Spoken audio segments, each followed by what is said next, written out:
नमस्कार विद्यार्थी मित्रांनो, आपल्या दिशा करिअर अकॅडमी आणि सरकारी नोकरी मराठी या दोन्ही आपल्या यूट्यूब प्लॅटफॉर्मवर सर्व विद्यार्थी मित्रांचं मनापासून स्वागत करतो.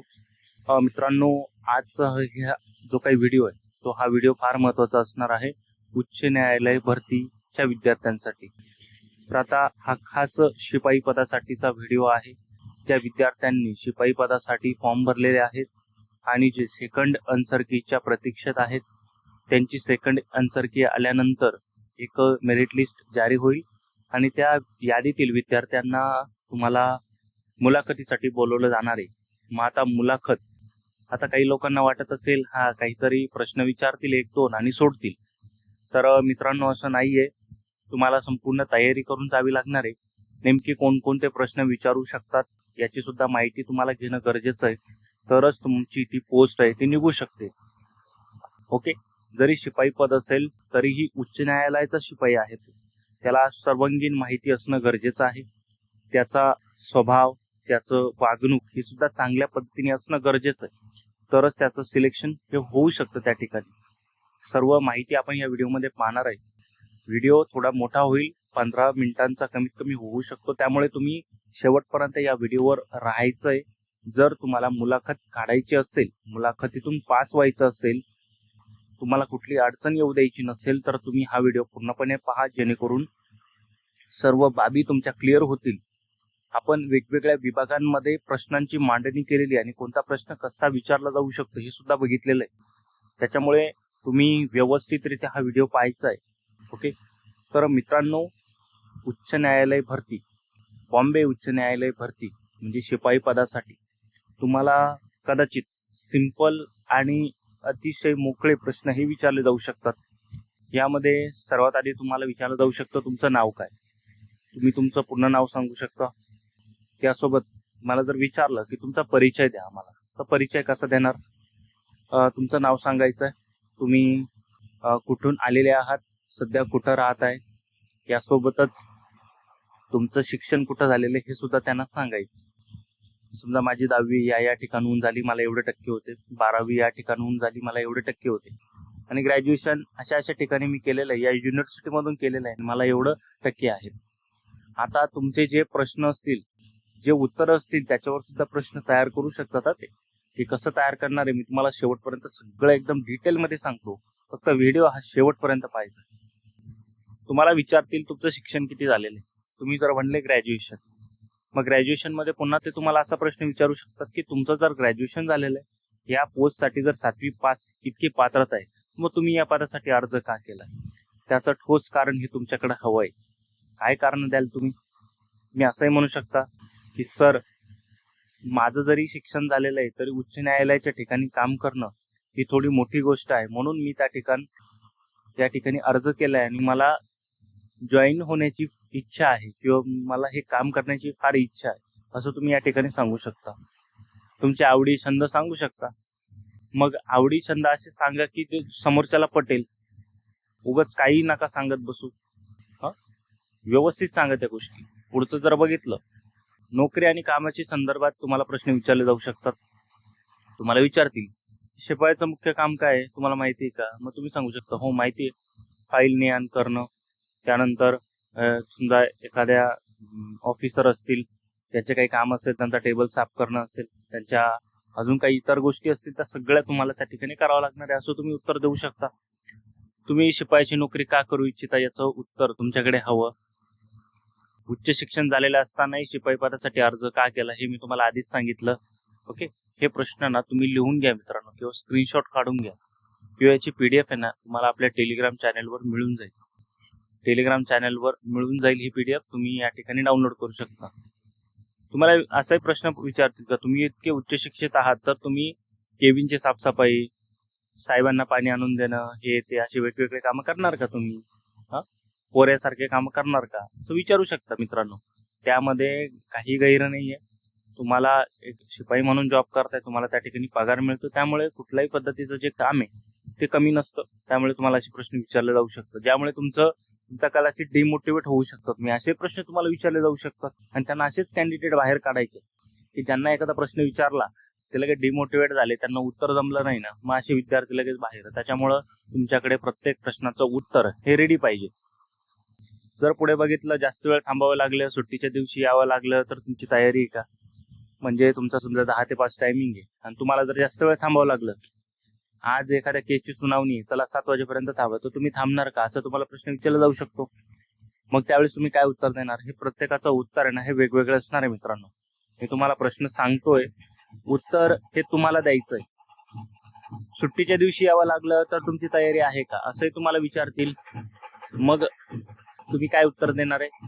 हो सर, कधी जर गरज पडली तर मी येऊ शकतो. ओके, कधी जर मला जमलं तर येऊ शकतो, असं उत्तर देणारे असतात काही जण. पण तुम्ही जर मला सांगितलं तर मी त्या दिवशी येईल, असं जर उत्तर दिलं तर बघू ना पुढं काय करायचं काही नाही, बरोबर. तर ह्या पद्धतीचे उत्तर तुम्हाला द्यायचे. पुढे आहे मित्रांनो ड अ ब क ड ई सगळं आहे, भरपूर अजून प्रश्न आहेत. थांबा. पुढे जर बघितलं तर तुमचं व्यक्तिमत्व आणि स्वभाव कसा आहे हे ओळखलं जाईल. तुमच्या मते जर एखाद्या शिपायामध्ये कोणते गुण असावेत असं तुम्हाला विचारलं जाईल. मग तुम्ही शांतता, संयम, त्यासोबतच वक्तशीरपणा असेल, वक्तशीरपणा म्हणजे तुम्ही जे आज्ञाधारकपणा असेल, या सगळ्या गोष्टी तुमच्यामध्ये असाव्या असं उत्तर त्यांना अपेक्षित असेल कदाचित. तुमचा सर्वात मोठा गुण आणि सर्वात मोठी कमतरता कोणती असंही विचारलं जाईल. म्हणजे तुमची एखादी चांगली गोष्ट सांगा किंवा एखादी वाईट गोष्ट सांगा, असंही सांगा. ओके, तर हा पण फार महत्वाचा क्वेश्चन आहे. आता जर एखाद्याला विचारलं तुमचा सर्वात मोठा गुण आणि सर्वात मोठी कमतरता कोणती ते सांगा, तर मोठा गुण काय असेल की मी सर्व कामे करू शकतो, बरोबर, हा माझा मोठा गुण आहे. सगळ्या पद्धतीचे कामं तुम्ही जे काम द्याल ते मी करू शकतो, हाच झाला तुमचा मोठा गुण. आणि सर्वात मोठी कमतरता कोणती आहे? आता ही कमतरता जर मला जर विचारलं तर मी काय सांगेल की सर्वात मोठी कमतरता माझी ही आहे की मी एका वेळी एकाच गोष्टीवर व्यवस्थितरित्या काम करू शकतो. मी 4 गोष्टींवर एकाच वेळेला काम करू शकत नाही. मी एका वेळी एकाच गोष्टीवर कॉन्सन्ट्रेट करून काम करू शकतो, एकाच गोष्टीवर केंद्रित राहूनच काम करू शकतो. एकच काम मला चांगलं करण्याची जी काही आहे सवय, त्याच्यामुळं हे तुमचं सांगू शकता तुम्ही, काही प्रॉब्लेम नाही मित्रांनो. प्रत्येक उत्तर हे काही असं प्री डिफाईन असलं पाहिजे असं काही नाही. तुम्हाला जास्तीत जास्त मनाप्रमाणे जे बोलता येईल ना ते बोलत चला. त्यानंतर जर ऑफिसमध्ये 2 कर्मचाऱ्यांमध्ये जर भांडण झाले तर तुम्ही काय कराल? मग तुम्ही भांडण सोडत बसाल की मग एकाची बाजू घेऊन दुसऱ्याला मारत बसाल की मग वरील अधिकाऱ्यांना सांगाल की वरचे जे काही तुमचे ऑफिसर असतील त्यांना सांगाल, कोणाला सांगाल तुम्ही? त्या पद्धतीने तुम्हाला त्या ठिकाणी उत्तर द्यायचंय. असं प्रश्न विचारले जात नाहीत, पण याची तयारी करून ठेवा, हे मी तुम्हाला सांगतोय. 50 प्रश्न आहे, 50 प्रश्नांमध्ये कोणतेही 4 प्रश्न तुम्हाला विचारतील, त्या पद्धतीने तुम्ही ते बघा. तुम्ही वेळेचे पालन करता का, असे प्रश्न विचारत. मग हो करतो. मग कसे करता सांगा. वेळेचे पालन करणं म्हणजे काय? कामाच्या ठिकाणी वेळेवर येणं, कामाच्या ठिकाणहून वेळेवर घरी जाणं. त्यानंतर जर पुढे जर बघितलं, अजून साऱ्या महत्वाच्या गोष्टी की मी सकाळी या टायमिंगला उठतो, या टायमिंगला माझा व्यायाम असतो, या टायमिंगला मी नाश्ता करतो, म्हणजे मी वेळेचं पालन करतो. किंवा जर मला एखादं काम दिलं, मला एखाद्या ठिकाणी वेळेवर पोहोचायचं असेल तर मी या वेळेला आधीच निघतो, त्या वेळेवर पोहोचायचं हेच माझं टार्गेट असतं, असे तुम्ही सांगू शकता. टीम बरोबर काम करण्याची तुमची तयारी आहे का? आता टीम म्हणजे कोणती? शिपायांची टीम बरं का. टीम म्हणजे काय वेगळी काही टीम नाहीये.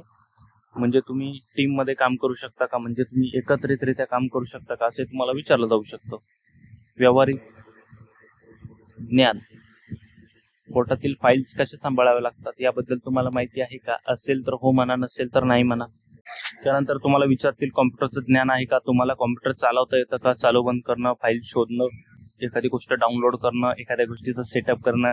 आता भरपूर सारे विद्यार्थी असतात त्यांचं MSCIT झालेलं असतं, त्यांना कॉम्प्युटर वापरता येतं, त्यामुळे तुम्ही हो म्हणू शकता. हो म्हणले तर मग तुमचा तो अजून प्लस पॉईंट राहील की त्यांना अजून एक मल्टीटास्किंग स्टाफ मिळेल. आणि लक्षात घ्या, भरपूर केंद्र सरकारचे ऑफिस आहे, तिथं शिपाई पद नसतं, तिथं MTS म्हणजे मल्टीटास्किंग स्टाफ हे पद असतं. त्याला सगळं आलं पाहिजे, म्हणजे त्याला कॉम्प्युटर ऑपरेट करता आलं पाहिजे, फाईलची ज्ञान करता आली पाहिजे, असे सगळं कामं त्याला यावी असं त्या ठिकाणी लिहिलेलं असतं. तुम्हाला शिपाई पदाच्या जरी त्यासाठी तुम्ही आहात तरी तुम्हाला हे करावं लागेल. साफसफाईसाठी वापरली जाणारी साधने, आता तुम्हाला साफसफाई सुद्धा कधी कधी करावी लागेल, तर त्याबद्दल सुद्धा तुम्हाला माहिती पाहिजे तर ते तुम्ही विचारू शकता. डॉक्युमेंट्स जपून ठेवण्याचे महत्त्व समजता का, म्हणजे डॉक्युमेंट्स कसे जपून ठेवायचे काय याच्याबद्दल तुम्हाला माहिती आहे का, किंवा जर का जपून ठेवायची याच्याबद्दल तुम्हाला माहिती का, असं तुम्हाला विचारू शकता. ओके, यानंतर आता मुंबई हायकोर्ट आहे. मुंबई हायकोर्ट हे कोणत्या मुंबईच्या भागामध्ये, हे तुम्हाला विचारू शकतात. तर मग ते साऊथ मुंबईमध्ये मुंबईमधले तुम्हाला काही स्थळं माहिती आहेत का असंही विचारू शकता. यानंतर तुम्ही कोणत्या जिल्ह्यातून आला आहात, तुमच्या जिल्ह्याच्या जिल्हाधिकाऱ्याचं नाव काय आहे. त्यानंतर तुम्हाला एखादा जनरल नॉलेजचा प्रश्न विचारला जाऊ शकतो, तो म्हणजे कोणता, की तुम्हाला सातपुडा पर्वतरांग माहिती आहे का, मग ती तुमच्या जिल्ह्यातून जाते का, सातमाळा पर्वतरांग माहिती आहे का, भीमा नदी कुठं आहे. जनरल नॉलेजचे प्रश्न तुम्हाला विचारले जाऊ शकतात. म्हणजे तुम्ही जर पेपर पास करून आलेला आहे तर तुम्ही पेपर पास करून आल्यानंतर तुम्हाला त्या गोष्टी माहिती का नाही याचं थोडं टेस्ट केलं जाईल, एवढं फक्त लक्षात ठेवा. तुमच्या जिल्ह्यामध्ये एखादी, समजा आता फॉर एक्झाम्पल मी नाशिकचा आहे, तर मला नाशिकमध्ये पंचवटी आहे, पंचवटीचं काय महत्त्व आहे. त्यानंतर चांदवडला काय आहे, सप्तशृंगी गडाला काय आहे, त्यानंतर त्र्यंबकेश्वरला काय महत्त्व आहे, अशा सगळ्या गोष्टी मला माहित पाहिजे. सिन्नरला आहे, सिन्नरचं गोंदेश्वर टेम्पल आहे, तर मग ते काय महत्त्वाचं आहे हे सगळं मला माहिती पाहिजे. ओके. यानंतर एखादं राज्य आहे, मग आपल्या राज्याचे मुख्य न्यायाधीश कोण आहे, सॉरी आपल्या मुंबई उच्च न्यायालयाचे मुख्य न्यायाधीश कोण आहेत, राज्याचे महाधिवक्ता कोण आहेत, हे तुम्हाला माहिती पाहिजे. तर ह्या गोष्टी मित्रांनो करूनच ठेवा, तुम्हाला पुढील भरतीसाठी सुद्धा उपयुक्त ठरतात. त्यामुळेच आपण काय केलेलं आहे की जर आपलं चालू घडामोडीचा जे काही टॉपिक आहे त्याच्यावर आपण डेली व्हिडिओ टाकत असतो आणि विविध सरकारी नोकरीची जाहिरात पण आपल्या चॅनलवर आपण टाकत असतो. त्यामुळे तुम्ही आपल्या चॅनलला सबस्क्राईब करून ठेवा. नवीन असाल तर मुंबई उच्च न्यायालय भरती म्हणजे मुलाखतीसाठी महत्त्वाच्या टिप्स सांगतो. स्वच्छता आणि पेहराव, तुमचे कपडे हे साधे पाहिजे. कोणी लाल भडक, पिवळे, काळे असे कपडे घालून येऊ नका. व्यवस्थित फेंट मधले कपडे तुम्ही इंटरव्ह्यूसाठी जाताना घालू शकता. दुसरी गोष्ट म्हणजे विनम्रता पाहिजे. कुठल्याही व्यक्तीने जर तुम्हाला काही प्रश्न विचारला तर सर, मॅडम असंच म्हणा, कारण आपण शिपाई पदासाठी जाणार आहोत, आपण काही मुख्य न्यायाधीश नाहीये, त्यामुळे त्याच पद्धतीने आपलं अटायर पाहिजे. त्यानंतर तिसरी गोष्ट म्हणजे स्पष्ट आणि खरे उत्तर. हे बघा, तुम्हाला माहिती आहे की उच्च न्यायालय असं सेक्शन, असं विभाग आहे, त्या ठिकाणचे जे काही न्यायाधीश असतात किंवा कोणी असतं इंटरव्ह्यू घेण्यासाठी, त्यांना चुकीचं काही आवडत नाही, त्यांना खोटं आवडत नाही. तुम्ही जर त्यांच्याशी खोटं बोलले एखादा प्रश्न तर त्यांना लगेच ते कळतं. त्यामुळे तुम्ही हे व्यवस्थित सगळे प्रश्नांची उत्तरं बरोबर द्यायची आहेत. एखादी गोष्ट नसेल तर नाही म्हणा, चुकीचं काही सांगू नका. ओके. त्यानंतर पुढचं जर बघितलं तर ते तुम्हाला विचारतील तुमचं कुठलंही काम करण्याची तयारी आहे का, तर तुमची ती मानसिकता ठेवा की तुम्हाला त्यांनी कुठलंही काम सांगितलं, त्यांनी सांगितलं जा रे 1 ग्लास पाणी घेऊन ये, तरी तुम्हाला ते घेऊन यावं लागेल. तुम्ही बघा, एखाद्या कॉलेजमध्ये किंवा एखाद्या ऑफिसमध्ये शिपाई असतो, तो सगळेच काम करतो. फाईल ने आण करतो, एखादा डॉक्युमेंट आहे, एखादा नवीन GR आहे, तो ने आणचं काम करणं असेल, पाणी आणणं असेल, कोणी स्टाफ आलं, कोणी एखादा नवीन ऑफिसर आलं तर त्याच्यासाठी चेअर्स आणणे, साफ करणे, तिची केबिन असेल ती सुद्धा स्वच्छ करणे, अजून काही कामं असतील त्या केबिन बाहेर थांबणे असेल, असे सगळे कामं ते करत असतात. ओके. तर त्यामुळे आपल्याला हे काम जमलं पाहिजे, कारण आपण 30-35 हजार रुपये पगार घेणार आहे. ओके. तर एवढं फक्त लक्षात ठेवा. आणि हा व्हिडिओ कसा वाटला तुम्हाला नक्की कळवा. तुम्हाला कुठली बाब अशी वाटली की सर की हे प्रश्न तुम्ही म्हणजे अजून हा प्रश्न विचारला जाऊ शकतो, तो प्रश्न मला कमेंट बॉक्समध्ये नक्की कळवा. तुम्हाला कुठल्या विषयाबद्दल माहिती हवी आहे ती सुद्धा मला तुम्ही कमेंट बॉक्समध्ये कळवू शकता. मी त्याबद्दल एक नवीन व्हिडिओ घेऊन येईल. आणि अशाच अपडेट्ससाठी आपल्या चॅनलला सबस्क्राईब करून ठेवा. आपल्या टेलिग्राम आणि व्हॉट्सअप चॅनलला सुद्धा जॉईन व्हा. ही जी काही PDF आहे पिऊन शिपाई पदासाठी मुलाखतीची, ती तुम्हाला आपल्या टेलिग्राम चॅनलवर मिळेल. धन्यवाद.